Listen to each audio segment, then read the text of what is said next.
व्यवसायात्मिका बुद्धिः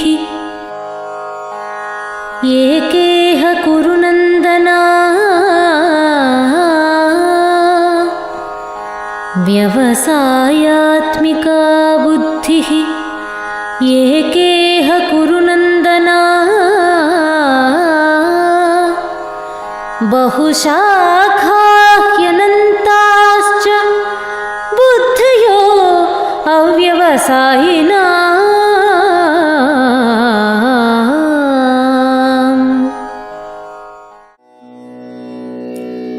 तेषां सततयुक्तानां भजतां प्रीतिपूर्वकम्। तेषां सततयुक्तानां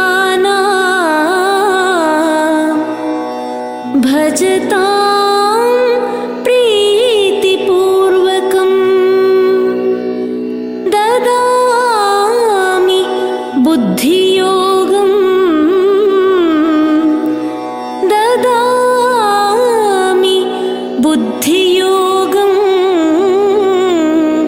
तं येन मामुपयान्ति ते।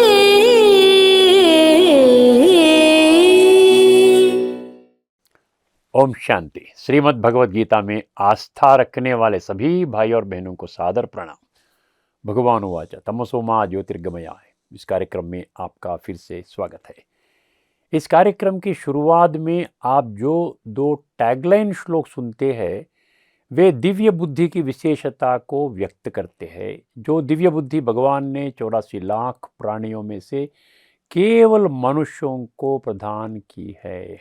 यह कहना कोई अतिशयोक्ति नहीं है कि गीता प्रेमियों, गीता प्रचारकों, जिज्ञासुओं और भक्तों में से जो भी इस दिव्य बुद्धि नेत्र को जागृत करता है और गीता में भगवान द्वारा प्रकट किए गए गहन तत्व को समझता है, वह निश्चित रूप से भगवान की प्राप्ति और अनुभूति से भरपूर हो जाता है।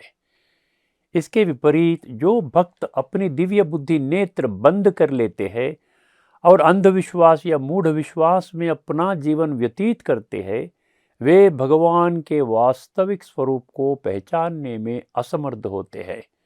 इस कारण वे परमात्मा या भगवान की प्राप्ति और अनुभूति से कोसों दूर रहते हैं। आइए इस गहन और गंभीर विषय को ध्यान में रखते हुए इस एपिसोड में अपनी चर्चा शुरू करें। पिछले 7 एपिसोड्स यानी 46 से 52 एपिसोड्स में हम विस्तार से चर्चा कर रहे हैं कि परमात्मा या भगवान का सत्य स्वरूप भौतिक अर्थात साकार या अभौतिक अर्थात निराकार। हमने भगवान की प्राप्ति और अनुभूति करने के विभिन्न विधियों पर चर्चा की है जो उन भक्तों के लिए है जो सोचते हैं कि भगवान का वास्तविक रूप साकार है, जैसा कि स्वयं भगवान ने गीता के 12वें अध्याय के श्लोक 8, 9, 10, 11 में बताया है। 12वां अध्याय के 11वां श्लोक में अंतिम वैकल्पिक मार्ग सर्व कर्म फल त्यागम अर्थात सभी कर्मों के फल का त्याग करना, इसको सभी तरीकों से सर्वोत्तम घोषित किया गया है।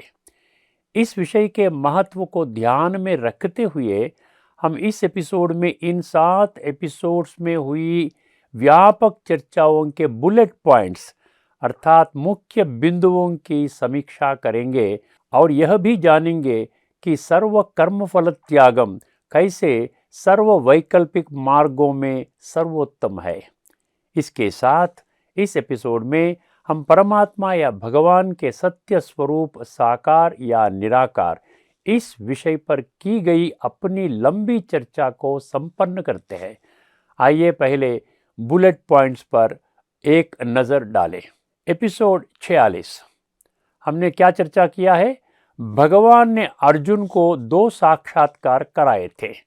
पहला विराट रूप जिसे भौतिक चर्म चक्षुओं से नहीं देखा जा सकता अर्थात भगवान का निराकार रूप, और दूसरा चतुर्भुज विष्णु स्वरूप जिसे भौतिक चक्षुओं से देखा जा सकता है। निराकार रूप का साक्षात्कार का वर्णन 11वें अध्याय के 5, 6, 7 और 9 श्लोकों में मिलता है, जबकि विष्णु चतुर्भुज रूप का वर्णन वही अध्याय के 46, 49, 50, 51, 52, 53 और 54 श्लोकों में मिलता है। जैसा कि 7वां अध्याय 3 श्लोक में कहा गया है, जबकि इस ब्रह्मांड में बहुत कम संख्या में लोग राजयोग नामक प्रक्रिया के माध्यम से भगवान के निराकार रूप का ध्यान करते हैं, अधिकांश भक्त विभिन्न देवी देवताओं, धर्म पिताएं आदि को ही भगवान मानकर उनके भौतिक रूप की पूजा करते हैं। इन दोनों विधियों में से कौन सी विधि बेहतर है? 12वां अध्याय 1 श्लोक में अर्जुन द्वारा यह प्रश्न पूछा गया। उस प्रश्न का उत्तर देते हुए स्वयं भगवान ने 12वां अध्याय 2 श्लोक, 11वां अध्याय के 54 और 55 ये 3 श्लोकों में बताई गई 11वीं शर्त को जो लोग सख्ती से लागू करते हैं, उन लोगों के लिए भगवान को साकार रूप में प्राप्त करना आसान है। 46वें एपिसोड में 4 और 47वें एपिसोड में 7 शर्तों पर चर्चा की गई है। वे शर्तें क्या है, उसे संक्षेप में फिर से समझेंगे। पहला, समस्त मानव जाति को इस सत्य को स्वीकार करना चाहिए कि परमात्मा या भगवान एक है। दूसरा, परमात्मा या भगवान से संबंध शरीर से नहीं, मन और बुद्धि से जोड़ना चाहिए। तीसरा, परमात्मा या भगवान के साथ का रिश्ता कुछ मिनटों या कुछ घंटों तक सीमित नहीं होना चाहिए, बल्कि निरंतर होनी चाहिए। चौथा, लोगों की परमात्मा या भगवान के प्रति भक्ति अत्यंत श्रद्धा और अटूट विश्वास के साथ होनी चाहिए, न कि अंधविश्वास या मूढ़ विश्वास से। अब 47वें एपिसोड में चर्चा की गई 7 शर्तें को देखेंगे। पहला, इस समस्त मानव सृष्टि का परमात्मा या भगवान एक है, इस सत्य को पहचानना बहुत जरूरी है। दूसरा, गीता के तत्व को समझने से यह गुह्य सत्य ज्ञात होता है कि गीता का सार राजयोग है। इस प्रक्रिया के माध्यम से भक्त और भगवान के बीच आध्यात्मिक मिलन होता है। तीसरा विषय, वर्तमान के लोगों को अब से ऐसे कर्म करने चाहिए जो परमात्मा या भगवान की धर्म स्थापना के कर्तव्य का समर्थन हो। किसी भी परिस्थिति में अधर्म को बढ़ावा देने वाले कर्म नहीं करने चाहिए। अब आते हैं चौथा विषय पर। इस समस्त मानव सृष्टि में एक ही परमात्मा या भगवान को सर्वोच्च मानना चाहिए। पांचवा, अब से लोगों को अपनी भक्ति केवल एक भगवान के लिए ही करनी चाहिए। छठा, मन को सांसारिक विषयों से हटाकर एक परमात्मा या भगवान में ही पूर्णतः लगाना चाहिए। सातवां, व्यक्ति को इस सत्य का एहसास होना चाहिए कि सभी मानव जाति परमात्मा या भगवान की संतान है, इसलिए सभी मनुष्यों के साथ भाईचारे की दृष्टि से व्यवहार करना चाहिए। लोगों के बीच कोई दुश्मनी नहीं होनी चाहिए। अब आते हैं 48वां एपिसोड का चर्चा। 12वां अध्याय का 3 और 4 श्लोक द्वारा 9 ऐसे ठोस सबूत प्राप्त होते हैं जो निर्णायक रूप से यह साबित करते हैं कि भगवान का वास्तविक स्वरूप निराकार है। पहला, अक्षरम कहा, इसका अर्थ है एक परमात्मा या भगवान को ही स्थूल विनाशकारी शरीर नहीं है। दूसरा, अनिर्देश्यम, इस शब्द का अर्थ है परमात्मा या भगवान के वास्तविक स्वरूप का वर्णन करना भौतिक प्राणियों का वर्णन करना जैसा आसान नहीं है। तीसरा, अव्यक्तम कहा, इसका अर्थ है भगवान का वास्तविक स्वरूप अव्यक्त अर्थात निराकार है। चौथा, पर्युपासते, इस शब्द का अर्थ है भगवान को एक ही भाव स्थिति से ध्यान करना चाहिए। पांचवा, सर्वत्रगम कहा, इस ब्रह्मांड में सभी मानव जाति मूल रूप में आत्माएं हैं। वे शरीर धारण करके अपनी अपनी भूमिका निभाते हैं, अतः परमात्मा का अनुभव आत्मा अनुभव से ही होता है। छठा, अचिंत्यम कहा, इसका अर्थ है भगवान का स्वरूप स्थूल इंद्रियों के लिए अगोचर है। सूक्ष्म इंद्रिय जो मन, इस द्वारा चिंतन करने पर ही इनका अनुभव होता है। 7वां, कूटस्थम कहा। इसका अर्थ है भगवान सदैव त्रिगुणातीत स्थिति में रहने के कारण सदा उच्च सत्व अवस्था में रहते हैं। अब आते 8वां, अचलम कहा। वे जन्म और मृत्यु के चक्र से परे है, इस कारण से वे सदा परमात्मा के रूप में ही स्थिर रहेंगे। 9वां, ध्रुवम। इस शब्द भगवान की शाश्वत स्थिति को इंगित करता है। भगवान को उसके निराकार रूप में प्राप्त करने और अनुभव करने के लिए 3 शर्तों को सख्ती से पूरा करना होगा। पहला, इंद्रियों का संयम। दूसरा, सभी मनुष्यों को समभाव से देखना। तीसरा, मनसा वाचा कर्मणा किसी को दुख नहीं देना चाहिए। प्रत्येक व्यक्ति में दिव्य गुण ही देखने चाहिए, अवगुण नहीं। सभी की भलाई के लिए संकल्प निरंतर चलना चाहिए।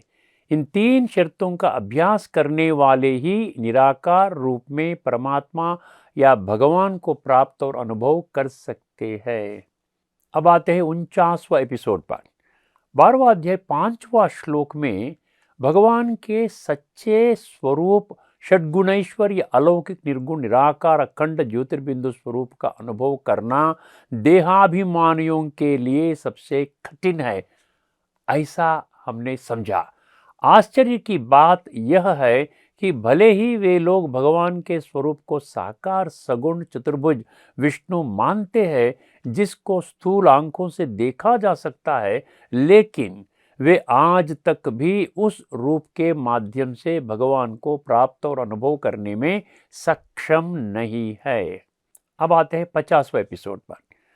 इस एपिसोड में हमने 12वां अध्याय के 6 और 7 इन 2 श्लोक वर्तमान समय में मेरे बच्चे जो मैं शरीर हूं के भ्रम या भ्रांति में फंसकर मुझ परमात्मा या भगवान को भी देहधारियों के समान साकार स्वरूप मानकर इस मृत्यु लोक में दुख भोग रहे हैं, ऐसे फंसे हुए मेरे बच्चों को बहुत जल्दी किनारे पर लाने और उन्हें दैवी संसार में भेजने की पूरी जिम्मेदारी मैं ही लेता हूँ।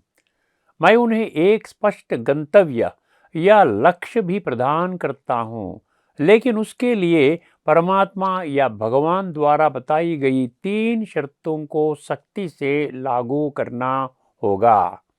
पहला शर्त, सभी कर्म ऐसे होने चाहिए जो भगवान के धर्म संस्थापन के कर्तव्य का समर्थन कर सके। किसी भी परिस्थिति में अधर्म को बढ़ावा देने वाले कर्म नहीं करने चाहिए। दूसरा, उन्हें इस मूल आध्यात्मिक सिद्धांत का पालन करना चाहिए कि आज इस ग्रह पर 800 करोड़ लोगों के लिए केवल एक ही परमात्मा या भगवान है। तीसरा शर्त, इस सत्य को पहचानना होगा कि परमात्मा या भगवान को प्राप्त और अनुभव केवल राजयोग की प्रक्रिया से ही संभव है, भौतिक शरीर के माध्यम से नहीं। अब आते हैं जो चर्चा हमने 51 एपिसोड में किया है। 100% अंधविश्वास में फंसने का कारण जो भक्त लोग आज तक भी भगवान के वास्तविक स्वरूप को नहीं पहचान सके, भक्ति योग नामक गीता के 12वें अध्याय के 20 श्लोक केवल उन भक्तों को ज्ञानोदय के लिए समर्पित किया गया है। ऐसे अज्ञानता में फंसे भक्तों को जागृत करने के लिए भगवान ने 12वां अध्याय के 8, 9, 10, 11 तथा 12वें श्लोकों में अनेक वैकल्पिक मार्ग बताए हैं। अब देखते हैं 12वां अध्याय का 8वां श्लोक में क्या बताया। जो कोई भी अपने मन और बुद्धि को भगवान में स्थिर करता है, वह निस्संदेह भगवान को प्राप्त करेगा और उनका अनुभव करेगा। वही अध्याय के 9वें श्लोक क्या बताया है। जो लोग इस प्रकार अपने मन और बुद्धि को परमात्मा या भगवान पर केंद्रित करने में असफल होते हैं, वे भी परमात्मा या भगवान को प्राप्त और अनुभव कर सकते हैं, परंतु उनमें 2 मुख्य गुण होना अति आवश्यक है। पहला, परमात्मा या भगवान के प्रति सच्चा और पवित्र प्रेम होना चाहिए। दूसरा, परमात्मा या भगवान प्राप्ति के दृढ़ लक्ष्य के साथ मनुष्य को गीता में भगवान द्वारा बताए गए राजयोग का अभ्यास करना चाहिए। 12वां अध्याय के 10 और 11 ये 2 श्लोकों से यह भी पता चलता है कि जिन लोगों में इन 2 गुणों का अभाव है वे भी परमात्मा या भगवान को कैसे प्राप्त कर सकते हैं। अब आते हैं 52 का एपिसोड। इस एपिसोड में 12वां अध्याय 10वां श्लोक के बारे में चर्चा की। यदि आप राजयोग की प्रक्रिया द्वारा मन एवं बुद्धि से मेरे साथ संबंध जोड़ने का अभ्यास करने में भी असमर्थ है तो मुझ भगवान को सर्वोच्च मानकर मुझको प्राप्त करने का जीवन का एकमात्र लक्ष्य और गंतव्य रखते हुए मैं जो धर्म स्थापना का दिव्य कर्तव्य करता हूँ उसको पूर्ण रीति समर्थन करते हुए मददगार बनना है। यदि आप ऐसा करने में सक्षम हैं तो आप मुझको प्राप्त और अनुभव करने की सिद्धि बहुत आसानी से और निश्चित रूप से प्राप्त कर लेंगे। 12वां अध्याय के 11वां श्लोक ने क्या कहा? यदि तुम मेरे धर्म स्थापना के कर्तव्य का समर्थन करने वाले कर्मों को करने में भी असमर्थ हो तो अपने आप को एक आत्मा के रूप में अनुभव करो, जैसा कि यथात्मवान शब्द स्पष्ट करता है, और मन बुद्धि और इंद्रियों को पूरी तरह से वश में कर लो और आपके द्वारा किए गए सभी कर्मों के फल का त्याग करो। कम से कम ऐसा करने से आप मुझको बहुत आसानी से प्राप्त कर सकेंगे। जो भक्त परमात्मा या भगवान की प्राप्ति और अनुभूति करने के लिए दृढ़ है उन्हें इन सबसे गहन और गंभीर बातों की उपेक्षा या हल्के में नहीं लेना चाहिए। इस अवसर पर सर्व कर्म फल त्यागम के आखिरी मार्ग को स्वयं भगवान ने पूर्ण अधिकार के साथ सभी वैकल्पिक मार्गों में से सर्वश्रेष्ठ घोषित किया है। यदि हम ध्यान दें कि इस गुह्य सत्य का उल्लेख गीता में कम से कम 30 श्लोकों में किया गया है तो यह स्पष्ट हो जाता है कि भगवान ने सर्व कर्म फल त्यागम विषय को सर्वोच्च महत्व दिया है। आइए फिर एक बार वह सभी श्लोकों का गौर से देखें। दूसरा अध्याय 47वां श्लोक, तुमको केवल कर्म करने का अधिकार है परंतु उनके फल में नहीं। वही अध्याय का 48वां श्लोक, सिद्धि और असिद्धि में अनासक्त होकर अनुष्ठान करो। दूसरा अध्याय 49, सबसे दयनीय वे है जो फल में आसक्ति रखकर कर्म करते हैं। दूसरा अध्याय का 50वां श्लोक, पाप पुण्य का फल छोड़कर कर्म करने से कर्म में कुशलता बढ़ती है। वही अध्याय का 51वां श्लोक, जो लोग कर्म के फल को त्याग कर कर्म करते हैं वे सभी दुखों से परे स्थिति प्राप्त करते हैं। तीसरा अध्याय का 7वां श्लोक, उत्तम वह है जो इंद्रियों को वश में कर लेता है और आसक्ति रहित होकर कर्मयोग द्वारा कर्म करता है। तीसरा अध्याय का 9वें श्लोक, अनासक्त भाव से ऐसे कर्म करो जो भगवान के धर्म स्थापना का कर्तव्य का समर्थन हो। तीसरा अध्याय का 19वां श्लोक, जो लोग फल की आसक्ति के बिना कर्म करते हैं उन्हें परमात्मा की प्राप्ति होती है। तीसरा अध्याय का 25वां श्लोक, जबकि अज्ञानियों द्वारा फल में आसक्ति रखकर कर्म किए जाते हैं बुद्धिवान ज्ञानियों उन्हें लोकहित भाव से अनासक्त होकर कर्म करते हैं। अब आते हैं 4वां अध्याय का 12वां श्लोक पर, जो लोग कर्म फल की इच्छा रखते हैं वे अन्य देवताओं की पूजा करते हैं। 4वां अध्याय का 14वां श्लोक, मैं भगवान धर्म स्थापना के हेतु जो भी कर्म मैं करता हूँ उस कर्म के फल में मेरी कोई भी रुचि नहीं होती है। जो लोग मेरे इस मूल तत्व को यथार्थ रूप से जानते हैं वे कर्म बंधन में नहीं आते हैं। 4वां अध्याय का 20वां श्लोक, जो परमात्मा या भगवान से सदा संतुष्ट रहते हैं और सभी कर्म और उनके फल में रुचि न रखकर अनुष्ठान करते हैं वे कर्मों के बंधन में नहीं आते हैं। वही अध्याय के 23वां श्लोक, मनुष्यों के कर्म जो परमात्मा या भगवान के धर्म स्थापना यज्ञ के लिए निस्वार्थ भाव से किए जाते हैं वे कर्म विलीन हो जाते, अर्थात उन्हें बांधते नहीं। 4वां अध्याय का 41 और 5वां अध्याय का 10वां श्लोक। जो मनुष्य आत्मिक स्थिति में रहकर कर्म करके वे भगवत अर्पण करते हैं, ऐसा कर्म भी उन्हें नहीं बांधते हैं। अब आते हैं 5वां अध्याय का 11वां श्लोक। कर्मयोगी कर्म का फल को त्याग कर केवल आत्मा की शुद्धि के लिए ही कर्म करते हैं। 5वां अध्याय का 12वां श्लोक। निष्काम कर्मयोगी कर्म फल का त्याग करते हुए कर्म करते हैं और जो कर्म फल में आसक्ति रखते हुए कर्म करते हैं वे उस फलों का गुलाम होते हैं। 5वां अध्याय का 14वां श्लोक। परमात्मा या भगवान मनुष्य के कर्मों के फल के लिए जवाबदार नहीं है, अतः श्रेष्ठ कर्म ही करने चाहिए। अब आते हैं 6ठा अध्याय का 1 श्लोक। जो कर्म के फल की इच्छा नहीं रखता वही सच्चा तपस्वी और सच्चा योगी। 6ठा अध्याय का 4वां श्लोक। योगी उस व्यक्ति को कहा जाता है जो इंद्रियों का सुखों और कर्मों से जुड़ा नहीं होता है। 12वां अध्याय के 11वां श्लोक। मन बुद्धि और इंद्रियों को वश में रखकर कर्म करो और उस कर्म का फल का त्याग करो। 12वां अध्याय के 12वां श्लोक। कर्म के फल का त्याग करने पर तुरंत परम शांति प्राप्ति होती है। 17वां अध्याय का 11वां श्लोक। बिना इच्छा के किए गया यज्ञ सात्विक होता है। वही अध्याय के 17वां श्लोक। फल की इच्छा के बिना की गई तपस्या सात्विक कहलाता है। अब आते हैं 18 अध्याय का 2 श्लोक। कर्मों का त्याग नहीं बल्कि कर्म का फल का त्याग को ही सच्चा त्याग कहलाता है। 18 अध्याय का 6ठा श्लोक। निश्चित रूप से मेरी राय है कि कर्म के फल को त्याग कर विभिन्न कर्म करना ही सर्वोत्तम है। वही अध्याय के 9वें श्लोक। कर्म के फल का त्याग करना ही सात्विक त्याग कहलाता है। वही अध्याय का 11वां श्लोक। सच्चा त्यागी वह है जो कर्म को नहीं बल्कि कर्म के फल का त्याग करता है। वही अध्याय का 23वां श्लोक।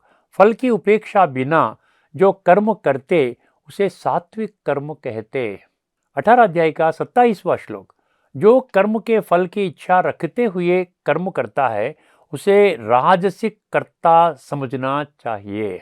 यदि वास्तव में परमात्मा या भगवान स्वयं हमें आदेश देता है कि वर्तमान समय अपने कर्मों के फल का पूर्ण त्याग करना चाहिए तो इसका कोई तो बड़ी वजह होगी। इसके पीछे कुछ राज तो होगा। वह राज क्या है? इस राज को समझने के लिए हमें 2 बेहद सूक्ष्म और गंभीर बातों पर अपना ध्यान केंद्रित करना होगा। आइए देखते हैं क्या है वो 2 बातें। पहला बात, 48वां एपिसोड में हमने 7वां अध्याय का 19वां श्लोक में प्रकट गहन तत्व पर विस्तार से चर्चा की। इसमें बहुनाम जन्मनाम अंते इस पंक्ति इस रहस्यमय सत्य को स्पष्ट करती है कि जो वर्तमान में चल रहे इस कल्प में, इस कालचक्र में, इस ग्रह पर रहने वाले सर्व मनुष्यों का अंतिम जन्म है। अर्थात आत्माओं में जन्मों जन्म संचित तमो प्रधान संस्कारों को सतो प्रधान में बदलने के लिए भक्तों के पास केवल यही एक जन्म ही बचा है। गीता के 14वां अध्याय 14वां श्लोक यह विषय को स्पष्ट करता है कि ऐसा परिवर्तन हम इसलिए करना चाहिए कि जो सात्विक संस्कारों से देह त्याग करते हैं केवल वे लोग ही सद्गति को प्राप्त होते हैं, अर्थात आने वाले सत्युगी दैवी दुनिया में जन्म लेंगे। अब दूसरी चेतावनी पर आते हैं। गीता के 4वां अध्याय 8वां श्लोक में पंक्ति जो है धर्म संस्थापनार्थाय संभवामि यह स्पष्ट करती है कि इस सृष्टि पर भगवान का दिव्य अवतरण केवल इस ब्रह्मांड में धर्म की स्थापना के उद्देश्य से है। इस कारण से वर्तमान में लोग जो भी कर्म करते हैं वे सभी 100% भगवान के धर्म स्थापना कर्तव्य का समर्थन करने हेतु धर्मयुक्त कर्म होने चाहिए। ऐसा कोई भी कर्म नहीं होना चाहिए जो अधर्म को बढ़ावा देता हो। इसका अर्थ यह है कि मनुष्यों द्वारा वर्तमान में किए गए सभी कर्म और उन कर्मों के फल का पूर्ण त्याग कर देना चाहिए, अर्थात उन्हें पूर्ण रूप से भगवान के धर्म संस्थापना के कार्य के प्रति अर्पित कर देना चाहिए। 12वां अध्याय 11वां श्लोक में सर्व कर्म फल त्यागम शब्द का यही अर्थ है। गीता के 15 श्लोक इस सत्य का पुरजोर समर्थन करते हैं। आइए उन श्लोकों पर भी एक बार नजर डालेंगे। तीसरा अध्याय का 8वां श्लोक, गीता शास्त्र द्वारा निर्धारित कर्तव्य कर्मों का पालन करे। तीसरा अध्याय का 9वें 4वां अध्याय का 23वां श्लोक, भगवान का धर्म स्थापना के लिए रचा गया यज्ञार्थ कर्म करे। तीसरा अध्याय 30वां श्लोक, 9वें अध्याय का 27वां श्लोक, 12वां अध्याय का 6वां श्लोक, अपने सभी कर्मों को मन के द्वारा मेरे को समर्पण करो। 5वां अध्याय 10वां श्लोक, सभी कर्मों को परमात्मा या भगवान को अर्पण कीजिए। 11वां अध्याय 55वां श्लोक, जो भी कर्म करते हैं वे मेरे लिए निभाओ। 12वां अध्याय 10वां श्लोक, मेरे ऊपर बलिहार होकर के मेरे दिव्य कर्तव्य के समर्थन में अनुष्ठान करना। 16वां अध्याय का 24वां श्लोक, शास्त्रोक्त कर्मों को अच्छी तरह से जान करके ऐसे कर्म करो। 17 अध्याय का 37वां श्लोक, भगवान के प्रीत निभाते हुए अनुष्ठान करो। 18 अध्याय का 46वां श्लोक, उसे अपने स्वाभाविक कर्मों से परमात्मा या भगवान की आराधना करनी चाहिए। वही अध्याय का 47वां श्लोक, अपने स्वभाव के अनुसार कर्म करो। 18 अध्याय का 56वां श्लोक, सभी कर्म मेरा आश्रय अर्थात मेरा शरण लेने के लिए ही करने चाहिए।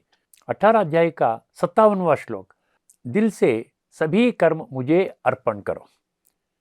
गीता का 12वां अध्याय का 12वां श्लोक यह स्पष्ट करता है कि कैसे सर्व कर्म फल त्याग सभी प्रक्रियाओं से श्रेष्ठ है। आइए पहले वह श्लोक सुने। श्रेयो हि ज्ञानमभ्यासात् ज्ञानाध्यानं विशिष्यते। श्रेयो हि ज्ञानमभ्यासात् ज्ञानाध्यानं विशिष्यते। ध्यानात् कर्मफलत्यागः ध्यानात् कर्मफलत्यागः त्यागात् शान्तिरनन्तरम्। ध्यानात् कर्मफलत्यागः त्यागात् शान्तिरनन्तरम्।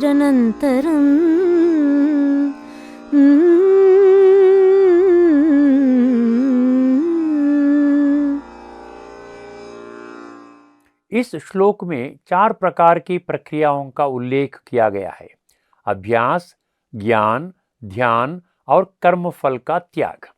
इसमें भगवान ने बताया कि अभ्यास से ज्ञान श्रेष्ठ है, ज्ञान से ध्यान श्रेष्ठ है और ध्यान से कर्मफल का त्याग श्रेष्ठ है। एक से बढ़कर दूसरा कैसा श्रेष्ठ है यह समझने के लिए उस 4 शब्दों द्वारा प्रकट गहन तत्व को स्पष्ट रूप से समझना होगा। आइए समझने का कोशिश करते हैं। पहला, अभ्यास। भगवान की प्राप्ति और अनुभूति के विषय में अभ्यास शब्द बहुत महत्वपूर्ण है। मन को परमात्मा में स्थिर करने का बार बार प्रयास करना अभ्यास कहलाता है।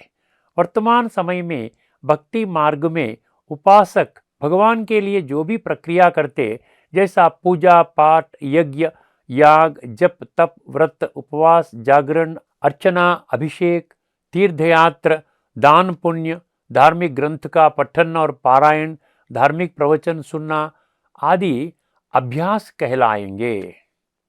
ज्ञान। यहाँ ज्ञान का अर्थ वर्तमान धार्मिक दुनिया में इस ग्रह पर भक्तों के लिए उपलब्ध विभिन्न धर्म ग्रंथों या शास्त्रों और प्रतिष्ठित व्यक्तियों की धार्मिक प्रवचनों के माध्यम से प्राप्त ज्ञान है। यह ज्ञान 100% देह भान अर्थात मैं शरीर हूँ के भ्रम में रहते हुए ही प्राप्त करने का एकमात्र कारण से वे लोग यह नहीं सोचते कि उन्हें इस ज्ञान को व्यवहार में कैसा लाना चाहिए। अब आते हैं ध्यान। यह शब्द का अर्थ है कि भक्ति जिस देवी या देवता पर उनका विश्वास होगा उनको साकार रूप में समझकर ध्यान करना, या किसी वस्तु पर ध्यान करना, या किसी फूल या ज्योति पर दृष्टि केंद्रित करना। इस प्रकार किया गया ध्यान 100% अंधविश्वास के आधार से होता है। इससे न तो परमात्मा की अनुभूति होती है और न ही आत्मशुद्धि होती है। अब आते हैं कर्मों का फल का त्याग। वर्तमान में प्रत्येक मनुष्य जो देहभान में कर्म करता है वह कर्म की परिणाम अर्थात फल को ध्यान में रखकर ही कर्म करता है। ऐसे लोगों के लिए अनुष्ठान करना और उनके फल का त्याग करना बेहद कठिन होता है।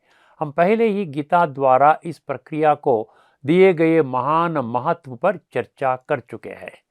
आइए इन बातों को ध्यान में रखते हुए इस श्लोक में प्रकट गहन तत्व को समझने का प्रयास करें। शास्त्र ज्ञान प्राप्त करना यांत्रिक अभ्यास से बेहतर है। अनुभव रहित शास्त्र ज्ञान से बेहतर है भगवान का दिल से ध्यान करना, और परमात्मा के उस वास्तविक स्वरूप को ना जानते हुए उनका ध्यान करने से भी बेहतर है कर्मों के फलों का त्याग करना। इस त्याग से ही मनुष्य को परम शांति प्राप्त हो सकती है। इस एपिसोड के साथ हम परमात्मा व भगवान का सच्चा स्वरूप साकार है या निराकार मुद्दे पर चर्चा समाप्त करेंगे। समाप्त करने से पहले हम एक और अद्भुत श्लोक पर चर्चा करने जा रहे हैं जो स्पष्ट रूप से सिद्ध करता है कि भगवान का वास्तविक स्वरूप निराकार है। वह श्लोक है 7वां अध्याय का 24। इस श्लोक से प्रकट हुए तत्व को समझने से पहले आइए उस श्लोक को सुने। अव्यक्तं व्यक्तिमापन्नं मन्यन्ते मामबुद्धयः। अव्यक्तं व्यक्तिमापन्नं मन्यन्ते मामबुद्धयः। परं भावमजानन्तो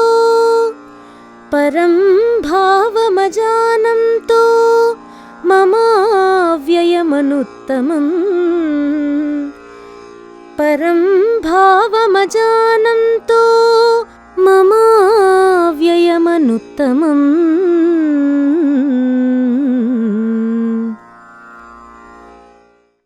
इस श्लोक द्वारा प्रकट किए गए गहन तत्व को समझने के लिए अव्यक्तम, व्यक्तम, अबुद्धया और परम भावा इन 4 शब्दों अत्यंत महत्वपूर्ण है। अव्यक्तम का अर्थ है परमात्मा या भगवान का सच्चा निराकार स्वरूप। इसके विपरीत व्यक्तम का अर्थ है मनुष्यों की ऐसा सोचने की प्रक्रिया जिसमें परमात्मा या भगवान का सच्चा स्वरूप साकार मानते हैं। अबुद्धया इस शब्द का अर्थ है वर्तमान समय के लोग जो बुद्धि नेत्र अर्थात सद्विवेक को पूरी तरह से नजरअंदाज कर अंधविश्वास या मूढ़ विश्वास में चलते हैं। परम भाव शब्द वर्तमान इस पृथ्वी पर धर्म की स्थापना के लिए भगवान के दिव्य कर्तव्य का सूचक है। यदि हम इन 4 बातों को ध्यान में रखें तो हम इस श्लोक द्वारा प्रकट किए गए गहन तत्व को आसानी से समझ सकते हैं। भगवान वाच, भगवान पूरे अधिकार के साथ घोषणा करते हैं, मेरा सत्य स्वरूप अव्यक्त है अर्थात षड्गुणैश्वर्य अलौकिक निर्गुण निराकार अखंड ज्योतिर्बिंदु स्वरूप है। लेकिन अज्ञानतावश वर्तमान के लोग जो मेरे दिव्य अलौकिक अवतरण और इस सृष्टि पर मेरे दिव्य कर्तव्य को नहीं समझते हैं उन्होंने मेरे वास्तविक निराकार स्वरूप को व्यक्त यानी साकार रूप का ठप्पा लगा दिया है। चूंकि 33 करोड़ देवी देवताएं, विभिन्न धर्म स्थापक, साधु संत, ऋषि मुनि, महामंडलेश्वर, पीठाधिपति आदि जैसा मुझे अपना शरीर नहीं होने के कारण ही मुझे त्रिगुणातीत और द्वंद्वातीत कहते हैं। अतः मैं नित्य अर्थात शाश्वत एवं पुरुषोत्तम हूँ। इस प्रकार मेरे यथार्थ स्वरूप को न समझने का मूल कारण बुद्धि नेत्र अर्थात सद्विवेक को बंद कर अंधविश्वास या मूढ़ विश्वास के साथ अपना जीवन व्यतीत करना। वे मेरे सत्य स्वरूप को व्यक्त अर्थात साकार रूप समझते हुए आज तक भी मेरे खोज में लगे हुए हैं। वे नहीं जानते कि मैं किस लक्ष्य से इस धरती पर अवतरित हुआ हूँ। इस श्लोक से यही गहन तत्व उजागर होता है।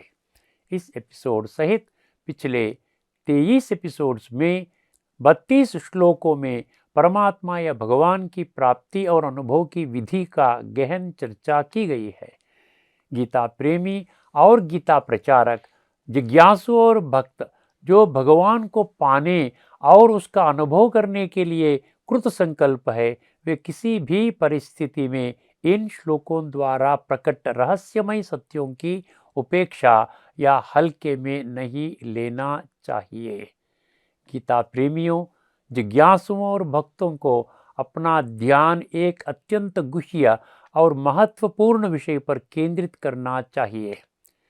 गीता में भगवान द्वारा सिखाए गए आत्मा और परमात्मा के ज्ञान को पूरी रीति से नज़रअंदाज करके मैं शरीर हूँ के भ्रम में या भ्रांति में 24 घंटे 365 दिन जीवन बिताते हुए परमात्मा या भगवान को केवल एक भौतिक अर्थात साकार रूप में मानकर भगवान के प्रति एक कर्मकांड के रूप में कुछ क्षण या कुछ मिनट या कुछ घंटे या कुछ दिन पूजा पाठ करके क्या वे भगवान के वास्तविक स्वरूप को जान सकते हैं?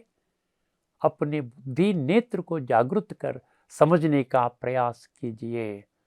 जब कोई यह समझ लेता है कि परमात्मा या भगवान का वास्तविक स्वरूप निराकार है, तभी वे समझ सकते हैं कि इस ग्रह पर रहे 800 करोड़ मनुष्यों के लिए भगवान एक है।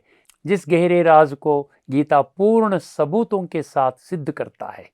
ऐसा समझने वाले भक्त ही भगवान को प्राप्त और अनुभव कर सकते हैं।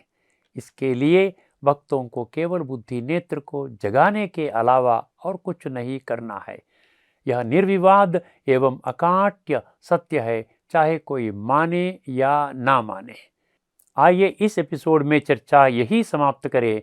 46वां एपिसोड से 53वां एपिसोड तक यानी पिछले 8 एपिसोड्स में अटल और अकाट्य प्रमाणों के साथ इसकी पुष्टि की गई है कि भगवान का असली रूप साकार नहीं बल्कि षड्गुणैश्वर्य अलौकिक निर्गुण निराकार अखंड ज्योतिर्बिंदु स्वरूप है।